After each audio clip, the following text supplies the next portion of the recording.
Make sure to subscribe and hit the like button. Maybe you wouldn't be a great lawyer, like it's certainly possible. Most people aren't, but that doesn't mean there isn't something you could be great at. There's lots of hierarchies to attempt to climb, and if you fail in one, go try in another. But the point is, you're still trying to aim for the top, and what the hell are you going to do if you don't try to aim for the top? You know, flap about uselessly and whine about your life? It's not helpful. It'll just make you miserable. You're not reliable to anyone. You can't help out in a crisis. Get a routine. Get up every day at the same time. Go to bed at the same time. Establish disciplined habits. And that will help a lot. Schedule. And here's how to use a schedule. Use a calendar. Use Google Calendar, but don't use it as a tyrant.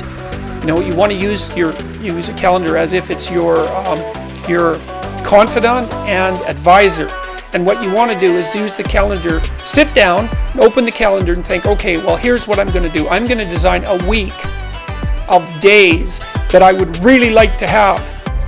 So what that would mean then is that you would schedule things that you would consider meaningful and productive, you know, on a daily basis, so that you feel that your life is justified by having a day like that, and also to schedule enough of your responsibilities so that you make progress day by day instead of falling farther behind. You can feel yourself not as a stranger in the world, not as something here on probation, not as something that has arrived here by fluke, but you can begin to feel your own existence as absolutely fundamental. There's no point in going on living unless we make the assumption that the situation of life is optimal.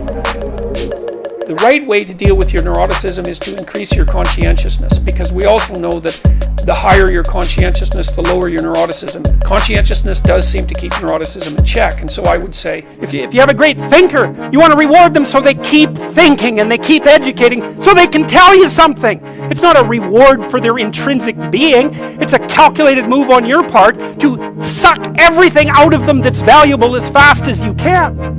What the best predictors are for lifetime success in a Western society? Well, what would you hope for? How about intelligence? There'd be a good one. Let's hope the smart people occupy more positions of complexity, right? Because they're smarter. Would you want it any other way? Okay, and that's great. The number one predictor of accomplishment in Western societies is intelligence. You're going to be a plumber, man. Be a good plumber. Because otherwise all you do is go out there and cause trouble. We don't need people to cause more trouble. We need people to solve problems. I don't care what you're going to do, but go out there and make something of yourself, for God's sake. Be an honest person and work and get to the top of whatever it is that you want to get to the top of.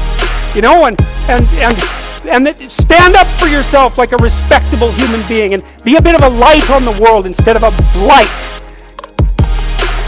You get your act together a bit, discipline yourself, see if you can learn to tell the truth, concentrate on something for a year or two, you could be a bloody world beater. They think, really? That's possible? Wow, that would be interesting. That might make life worth living. Get yourself educated, man. Read some books, learn to talk, learn to think, make yourself into something. Get the hell out there and make the world that put you here happy that you were put there in that great institution. life is suffering. Right, indisputable. What do you do about that? You voluntarily accept it and then strive to overcome the suffering that's a consequence of that. And you do that for you, and you do that in a way that makes it better for other people. And then that works. And one question might be, well, how well does it work? And the answer is, the only way that you can find out is by trying it. That's it. That's the existential element of it. The proof is to be derived by the incarnation of the attitude in your own life. No one can tell you how it will work for you. It's the thing that your destiny is to discover that. And you have to make the decisions to begin with. It's like, because you can't do this without commitment. You have to commit to it first. That's the act of faith that Kierkegaard was so insistent upon. You have to say, I'm going to act as if being is good. I'm going to act as if truth is the pathway to enlightenment. I'm going to act as if I should pursue the deepest meaning possible in my life. The point is that there's some games you don't get to play unless you're all in. And the other thing that's so interesting about being alive is that you're all in. No matter what you do, you're all in. This is going to kill you. So I think you might as well play the most magnificent game you can while you're waiting. Because do you have anything better to do? Really? Why not pick the best thing possible that you could do? Why not do that? Maybe you could justify your wretched existence to yourself that way. And I thought, okay, well, I understand that. We need our belief systems. They orient us. And that means there will be conflict between belief systems, and that can be a catastrophe. And that's being played out everywhere, again, in very many ways. What's the solution to that? Well, one possibility is there's no solution. It's just mayhem all the way around. Could be the case. But it seemed to me, as I delved into it, that the proper solution to that was to live properly as an individual, because you're more powerful than you think. God only knows what you are in the final analysis. You're blind to your own weaknesses, but you're also blind to your own strengths. And so then I think, well, if you got your act together, it'd be better for you, and instantly it would be better for your family, assuming they wanted you to get your act together, and not everyone does, and then it would be better for the community. It's like, how far could you take that? If you stopped wasting time, and if you stopped lying, and if you oriented yourself to the highest possible good that you could conceive of, and you committed to that, how much good could you do? Well, I would say, why don't you find out? So that's what I think you should do. You should find out. You don't have anything better to do. And there's nothing in it, as far as I've been able to tell, there's nothing in it but good. So maybe you could sort yourself out so that you wanted nothing but the good. And then maybe you could help make that manifest in the world. You don't have to fix everything at once.